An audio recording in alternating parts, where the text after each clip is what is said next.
Okay, and we're live. So it's another episode of Cyber Bytes, the podcast. Today, it's my pleasure to be joined by Dor Sarig, who is the CEO and co-founder at Pillar Security, who operate in the security for AI space. So a very hot topic. And I'm looking forward to this conversation to dive into that. But Dor, great to have you on. How are you? I'm good. Thank you for having me here. You're absolutely welcome. Where are you based at the moment? I'm based in the States, originally from Israel, but relocated to the States a few months ago. Oh, great. How are you Yeah, finding it? I like it. You know, Yeah. it's good here. Yeah, far from home, but as someone who's running a company where like the market and the customers, everyone is in the States, it makes it more, you know, easier to be here. Yeah, it's kind of where you have to be, right? We're in cyber. I know a lot of great companies come out of Israel, but typically it's that evolution to when is the States going to happen, um, because of the markets, you know.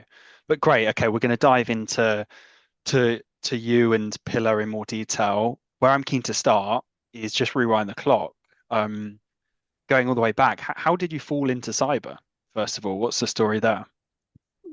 Yeah, so when I'm looking back, I think I'm wrapping my second decade now in the ever-evolving cybersecurity space, and it's all started as a curious kid that got into hacking. I was very good at that. I loved it. It was like for me, like trying to solve a puzzle, Hmm. hacking into applications, protocols, networks.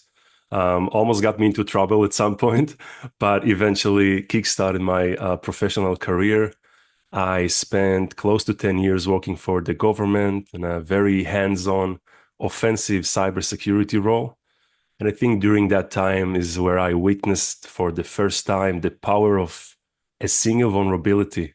I like to compare it to this game, Jenga, right? Hmm. When you build all the wooden blocks, but there's like one block that you pull and then like all the tower collapse, right? So this is like the same understanding I got there. And eventually that every system can be breached.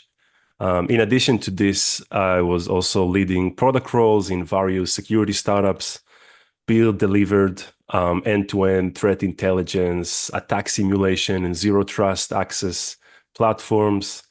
I founded Pillar Security last year together with Ziv Karliner, my co-founder and CTO. He's based in Israel, leading the R&D team. And we founded Pillar, after we realized maybe something that's like now looks like that clear, but back then it just like looked very, weird to us in ways that, AI is a very abstract thing. But what we realized that AI is really introducing maybe the biggest change in software development, right? And when we let it like sink for a moment, what does it mean? So when we talk about security for AI, first we need to understand what has changed, right? What requires us to have a new approach to security. And in this case, a lot of things has changed. First of all, AI, as we know it today, AI is a new kind of software. And shortly we're going to talk about the different characteristics between this and traditional software. The second thing is that the entire development process of building this software is also completely new, right? And we will cover that also in a moment. And the tools that you're using to build this software are also new.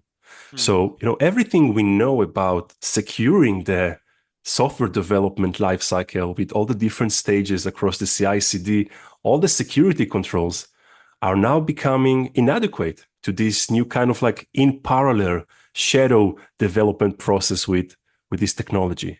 Hmm. So this is a new kind of software, as I mentioned. It's not dealing with code, it's dealing with prompts. It's not logic oriented, it's goal and data driven, right? And the most important thing, it's non-deterministic.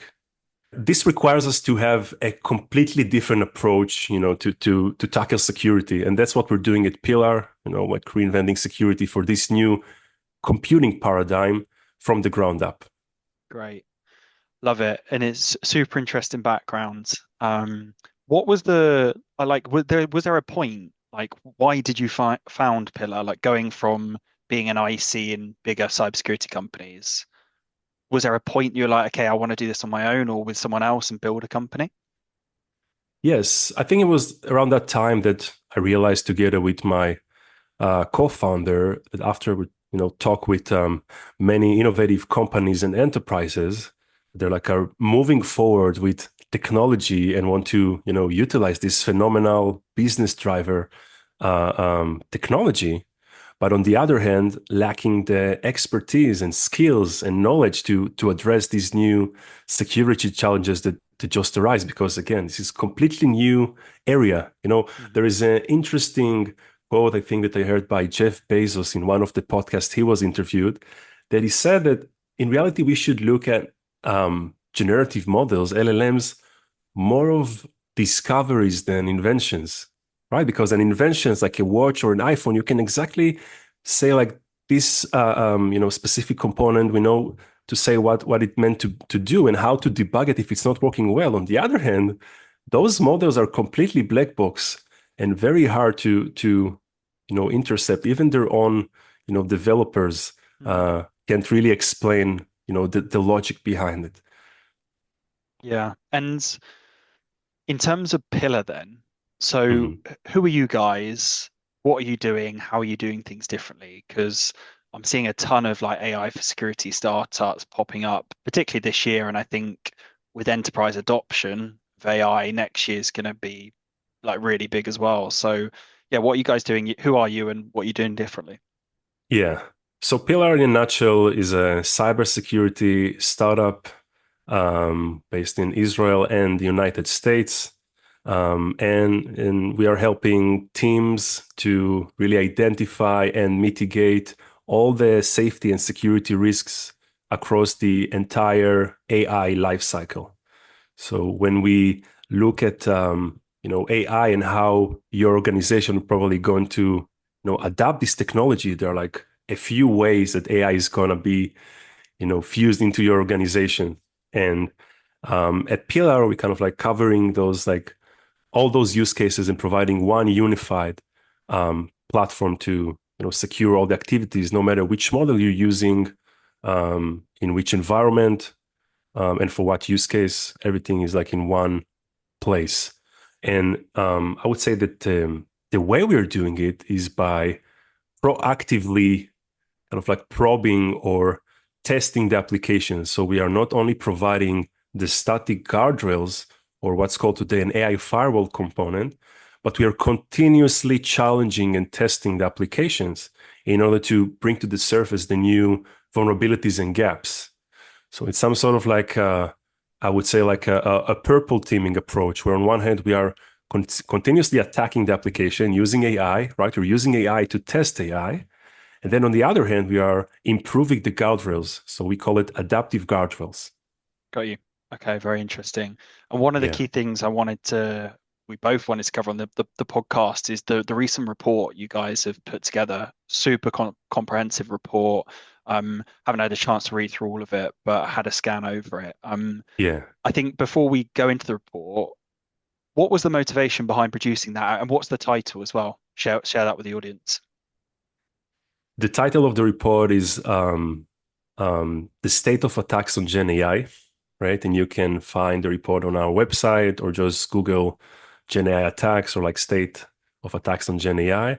And really, the question you ask about the motivation is a very good question. So, see, what we realize is that on one hand, there's a vast adoption of AI in organizations, right? According to, I think, recent studies by McKinsey, 66% of organizations are now actively building with AI.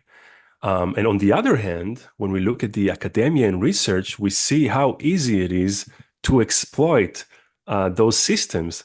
So what we were really, trying to answer is like this gap: are these attacks are really happening in the wild? And Pillar, one of our strategic partnership, is monitoring and protecting over 2,000 applications that are running on LLMs. So we have the privilege of like analyzing tons of data, and we decided to take this data and analyze it to see if a threat is real and seen in the wild, and the answer was absolutely yes. Mhm. So the motivation was to try to see if like what was being discussed and found in the academia or by researchers is really already putting systems at risk in the wild. And AI eventually, when you think about it, is the first technology that has no limit. I mean, if you think about it, it's not a tool actually, it's an agent, right? It has agency, it can make decisions. So how does it behave in edge cases when you take these models and you take them, out of the shelf? Before that, if we think about the way they were built in the labs of OpenAI and others, these are very smart people who use, a lot of data to train the models, but then they tested them or run, evaluations in a very isolated and limited environments, right? Mm. But what happened when you take these models and you put them now inside business use cases, they're responsible for mission critical applications, then you create suddenly a lot of edge cases that you're not aware of. So this Yeah. is what we're trying to, understand and bring to the surface, identify all the security edge cases, basically, and mitigate them before, it's too late. Yeah, very cool. And I think one of the stats I saw, so 90% of attacks led to leakage of sensitive data. That's absolutely crazy, isn't it? Compared to what I can imagine other security domains. That is just nuts. So what Correct. what what are some of the other like key findings in the report? And maybe there's some data here or use cases that you could share as well that would be interesting to the audience. Yeah, so about the stat of 90% of successful attacks led to data leakage. Yeah, this is a very scary stat. And what when we did the report, it was mostly focusing on, I would say, like very more simple use cases of LLMs. I like to compare it like to the first wave of applications when the App Store was just released. So you used to have like those flashlight applications, the very basic one. Yeah. But so in this case, the leaked data was mostly like the system prompts or the instructions of this specific chatbot. But I can share, without revealing some names, that one of our customers was like handling very sensitive data related to PHI, like patients' data, was using a technique that's called few shot examples, where they're injecting into the instructions a few examples of real data. Now, in this case, when the attack is successful and data is leaked, then it can result in leakage of patients' data. Mm. So it's always depends on like what information is being shared with the LLM. It can put like the users or the data at risk of being leaked. Yeah. Uh, Now, sorry, you ask about other stats. So another thing we realized that the pace of attack, so 42 seconds, less than the time it takes you to, I guess, make an espresso for a completion of attack, right? So our attacks are happening really in machine speed. And this is a very important stat because, AI attackers are only also using AI, right, to facilitate like much more attacks. It's like amplifying the ways to make attacks. So you don't need to, think of one attacker that sits like with their black hoodie and like writing, one malicious prompt after the other, but think about like an army of bots that are running and generating on the fly continuously different variations of adversarial prompts in order to find like which one like works, right? So you can do it on scale very fast. yeah, love it. It's fascinating and it's just constantly, as you say, it's just constantly adapting and learning and improving. It's the comparison you made, right, to early days of apps, or for example, I feel like this scale is like 10x where that's going to be. It's just nuts. Exactly. And Yeah. for those, so we're still super early, right, in this journey of AI security. But from what you've learned from the report and what you've seen from some of the customers that you're working with, is there anything that you can share learnings with companies of ways that they can improve their security posture themselves? Absolutely.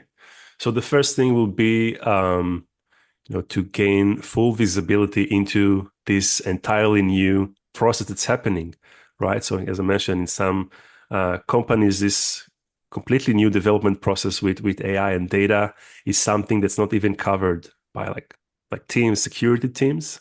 So first, like be aware of that and get the visibility needed to start, understanding the risks.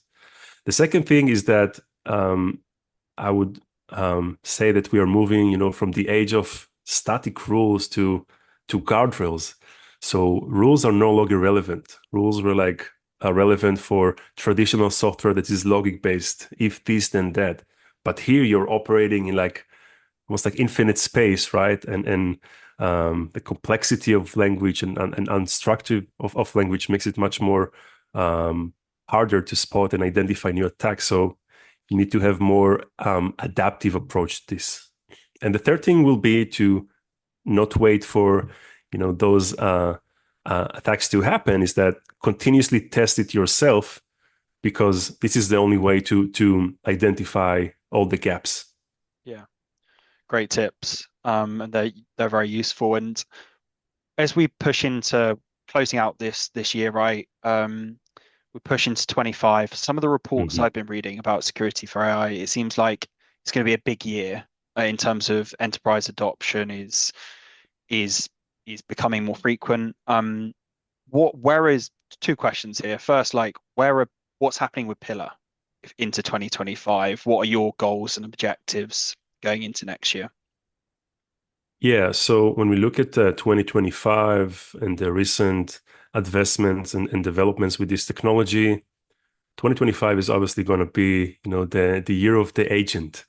If in 95, like a website was like the way that you have like a company has a present, then in 2025 it will be, a present of like some agentic system, either for internal purposes, external purposes. So we're definitely going to see much more use cases. And then that means also that those agentic systems, again, have agency and they can make decisions. So we're going to see like security being like baked, I would say, like from the very first like stages of those like development of those systems, what's Mm, called like secure by design. And the reason for that is because those agents will eventually have access to data. They'll be able to execute code or run code, browse the internet, right? So all the new perimeter that now we're protecting for employees and our own like networks and servers now suddenly grew, right? mm, So just like you can't think of an endpoint today without EDR or antivirus protecting it, or mhm. a corporate network without a firewall that protects it, the same will be for AI agents. There will be this security layer, trust layer that kind of like sits inside, make sure that everything is done according to the company's policy, according to the rules that were defined. Yeah. It's exciting. Definitely exciting for you guys being in the space, but it's exciting in general, right? And how do you see the next year or couple of years playing out, more generally speaking, to the AI security market? Do you see any sort of like potential trends developing, or what are you seeing from the data that you've seen? So the question was about the trends I'm seeing. Yeah, yeah. Are you seeing like going into the next couple of years, are your predictions maybe Yeah. personally, or what So are you seeing playing out potentially? yeah, it eventually come to the fact that in the next 2 or 3 years, eventually every application will be an AI application. So all the security controls, all the security ways we have today to protect applications will have to either adapt to this new kind of application or they'll be inadequate. Mm, So I'm seeing a lot of opportunity here for new companies to capture this market. And the way to do it, in my opinion, is to provide a unified approach, because AI is going to be everywhere, from building with AI to running applications to using AI, third parties like public tools. And for each of these use cases, there's like a new set of risks and challenges that needs to be addressed. So yeah, the idea is to, enable teams to utilize, to leverage this phenomenal technology, but doing it securely. yeah. Do you see a world where traditional software development be obsolete at some point and everything would be AI development? So, that's a good question. What we're seeing now is that, I mean, it yet to be crystallized, but the development life cycle of software is changing because of that, right? This is another, like one of the side effects of this phenomena. So agents are now able to run code, run software, and then debug it, and then plan again. It's like in a continuous improvement loop. So it's a good question. Mm. Definitely, human needs to be in the loop, right? So you're becoming now the operator, but because you have more, permissions that you give to the agentic system, more capabilities, you Mm. need to make sure that's like making the right decisions. Yeah, it's interesting. It could be like if you look at a lot of regulated industries that have certain bits of code that are extremely legacy, right? Really clunky. Maybe the evolution is traditional software development. That's what it will look like in 10, 20 years' time versus AI development. Yes, And a role title change as well. I like the word operator that you used. Maybe rather than physically writing code, it might be prompts, for example. So it's just a lot of change that's going to happen over the next 5 to 10 years. yes, very exciting time. It is exciting. Well, Dora, it's been a pleasure to have you on the show, and thank you for sharing insight to the report. That's fascinating. You obviously shared with the audience where they can find that. So I'll put a link as well into the comments to this, so anyone that wants to read it, they can. Before we wrap up, is there anything else that you wanted to mention today or discuss?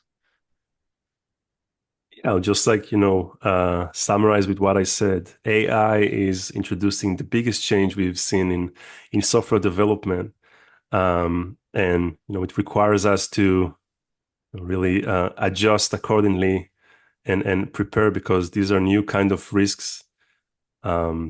Requires new solutions. Yeah. Great way to finish. Well, Dora, it's been a pleasure to have you on. Um, we'll speak again soon. Thanks for coming on the show. Thank you, Stefan. Thank you for listening. If you've enjoyed today's show, please like and share with your friends and colleagues, as this is really important for the show's reach. If you'd like to be our next guest or are interested in Aspiron Search's staffing solutions, please get in touch directly with me or reach out to us via our website www.aspironsearch.com.